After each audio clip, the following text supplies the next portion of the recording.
where it needs to be. Let's move into this NAVI discussion just quickly, boys. So NAVI live up to their potential is the headline you've rolled with here, Prof. Do we? Did I say anything wrong? No. But why is it still feel like it's which day is it NAVI? You know what I mean? Like, did NAVI wake up and they feel good? Why is it still that team? We can't really quantify it. Like, we see these games where, like, this tournament where Boomish probably had his best tournament ever since Katowice. Probably, maybe even better than that. I didn't. Okay. Maybe someone could check, but just like from the eye test, this was one of his best tournaments. Then we also had like Perfecto again on the clutch machine, like 9 clutches, I think, for the tournament. Everything was just like that Navi. And then the other day is just not that Navi. Boomish isn't getting any entry kills. He's just entry dying. And Perfecto can't really clutch because he's 1v4 instead of 1v2. And then Electronic has one of those bad games and just nothing happened. Here we saw Electronic as well. I think what Nuke D side is where he does most of the work when Simple is kind of can't really find that much impact, maybe considering normal Simple impact, not like normal player impact. And then we saw Electronic carry them there on the T side. Like, everything was perfect. And then will we see that again? Who knows? And that, I guess, is the problem, right? Because it's super hit and miss. But I think if we just look at, once again, we'll start this fucking narrative up again one more time. This level of Navi right here, I think I saw Cuban make a tweet about this whole Flamey bit situation, saying it was the second series out of 9. I think it was the one before, maybe it was the Liquid one. I'm not sure which series it was, where both Bit and Flamey had positive ratings. I think that's what his angle was. Do we feel like Striker Bit's being thrown in the deep end here and just being told to swim, or is there a little bit more to this that I'm not seeing? Honestly, don't know. I'm not sure what their thinking was behind this, specifically behind Inferno. I guess it wasn't their best map before, so I guess they were. I mean, that's even what Simple said in his top 20 interview. That basically that was the thinking, that they wanted to fix Inferno with this. Has it really worked? I don't know. I wouldn't say he's the reason for it, though. At least I haven't noticed anything special that he does better than Flamey would have done. So it's like I don't really know whether I would put any credit towards this change at all. If anything, I haven't noticed any change. So I guess that's not a bad thing. It's not a good thing. I just feel like it's okay. It just happened, right? Yeah. I didn't really see it as a positive. Yeah, it's a weird one to have him as the 6th man when you consider all the talent in the CIS region. But didn't they even have like an AWPer on their roster, Prof, for the Navi junior squad or whatever it was that they could have picked up and done like a Vitality version on Inferno, where like just put Simple to anchor B and let it Navira type player play Arch? Maybe they didn't want to like copy that far. Or maybe they didn't feel like it's the same issue that Vitality had, because I guess Vitality played the same role as Flamey, so it's like, I mean, same place at least. Yeah, I mean, what I saw against Astralis is just like they played different setups in mid that won them the CT side like quite easily, even though they had a good lead as well. But that's the only thing that I noticed being different, and that's not like, definitely Bit didn't call those setups. Let's boost Simple on the fucking balcony. I'm sure that didn't happen. So I don't know. For me, Bit has been really not that impressive. Like, he played some good games as well. You have to think that his first game was literally Astralis as well last year. Literally, hey, this is your first game in Navi. Play Astralis, get destroyed. Like, yeah, that's amazing for his confidence. But other than that, I don't know. I think it's kind of a non-factor in Navi's win, the whole 6th man thing. Yeah. I mean, you never know, right? Maybe their decision behind placing him on replacing Flame on one map was purely so, you know, Flamey could stay like warmed up or whatever, like going to the other map. You know, that could be, or Bits is more comfortable like playing the position that Flamey is playing, and maybe Flamey is more comfortable in Nuke. You know, vice versa. That's probably why, I would imagine. What do you think of the whole 6-man situation, Russell, overall? Like, do you think it's a good option? Because we've obviously seen a couple of teams do it now. Do you think it's in general just people taking advantage of the online era? Do you think it's something for the future? Do you think it's something, why the fuck not? Like, what's your take? I think it's part of the future. I don't think every team will jump on board with it, but I'm pretty sure like league teams do it too. You know, they have a 6 like person or someone from the academy team that jumps in. And I think it's a normal thing, to be honest. The online era obviously just made it easier to start off with and test it out. But I think it can be a good idea. The only time I'm not a fan of it is, say, like when someone like Shox is like going huge in like a series, like playing really well, he's like on fire and stuff, and then you see him like get subbed out. That's when I'm always just like, but the like there's a chance he doesn't play well, but there's also a high chance that he does play well because he's already like in the zone. So I actually think it's good that orgs are like, or teams are dedicating to the change where, even if the player is playing good, they still swap them out to give that other player the chance. And I mean, it's working. Vitality seeing success, and Navi just won an event using a 6-man roster. So there has to be something more behind it.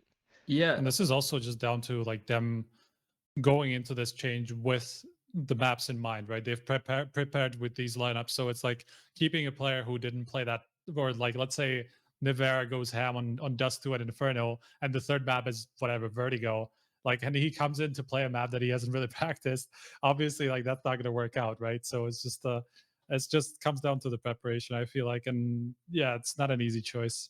That was the point that like Semler and Anders were talking about on broadcast, right? Because I think it was Shox had like a really banger game on Overpass, and then he got subbed out for the next map. But I think that's the thing. If you practice with all 6 players on all of your map pool and they're interchangeable in that way, and someone's having like a mad one and it's like, well, fuck, Shox is going back to 2008. Let's leave this guy in, right? And you can do that, then that would be fine. But it's like, the way that I understand it, and from the conversations I think we've had with Apex and stuff in interviews, it's like, well, I know maybe it's just what we theory crafted. I don't even know exactly if we got to the bottom of this, but it would seem like so players can have more of a chance to have downtime or off time or whatever, that say like when they're pracking Inferno, Shox can just fuck off, right? Like he doesn't need to be there. Because everyone else will just take care of the Inferno stuff, which means he gets to focus on less. And that's why, like, I think in the conversation, you might see more out of certain players on certain maps because they have less to focus on overall. It's still a weird one. Like, it's still a super weird situation to find ourselves in, having this discussion. It's not something I ever thought we'd be doing.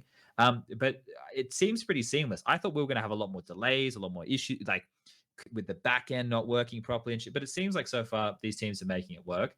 Do we think that this Na'Vi now, like, I know it's like light switch on and off, but do we think that now that they've started this year in the online era, knowing the online Counter-Strike is probably going to continue, that they're going to be able to at least continue this? Whereas like the start of last year, they started and then they stumbled and then they fell and then they had to stand up again, right? Do we think that this one's going to continue forward for a little while, Prof?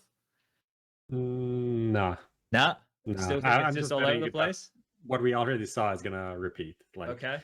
Like we probably see like Boomage fall off a bit, and then that's gonna have like a cascading effect on the team. Okay. And everyone else's performance. And I don't think they're gonna be like trash. Yeah. But it's just gonna be similar to last year when they had some great tournaments, and then maybe the next one is also pretty good, but then 3 events from now, they're gonna finish like 4th or whatever.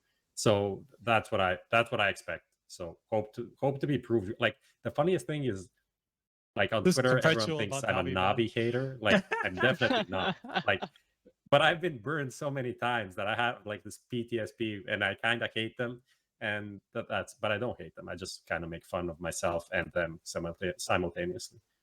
Yeah, I mean, I have the same. I have the same kind of feeling. This is every time about Navi, man. They have like one stick tournament where you're like, okay, this is how this Navi is supposed to work. This is gonna be great, fantastic. Next event, they just like 5th to 6th. They do okay, but don't really have that next level where they just destroy everybody, right? Like this is kind of ETL over again, man. I feel like I don't feel like Boomich is gonna be at this level for like the next 3 tournaments. Maybe he's gonna have like one more tournament like this in the next 3, and they win another tournament like that. But this is not gonna be a consistent thing, I don't think. Not by what we saw in 2020. With what Striker's saying here, right? This is our side, right? This is what we say all the time from like an analyst desk, a pundit's position, like just the general consensus with Navi is this team is so up and down, you don't know what you're going to get, right? You said before that you guys always had a pretty good time against Navi in the past. Did you look at them in that same way, or did you actually have a way to, when you went up against them, to make sure that Simple wasn't getting away with his, like he's going to get a couple, right? Simple's going to have a couple of those rounds. Exit frags. Yeah. But how did, like, because you said you could handle them, right? Or you had a pretty good showings against them. Like, did you not look at them as the off and on is the same way as we describe them? Was it more like you have an understanding of just how to beat NAVI? That's kind of what it was. You know, we never thought they weren't a good team. We just had a good game plan against them every Okay. time we faced them, and we kind of felt like they were always underwhelming against us. And Okay. it's kind of that the MIBR syndrome, I guess, where every time we play them, we could be playing like the worst form ever, but the second we play them, we just run all over them, you know?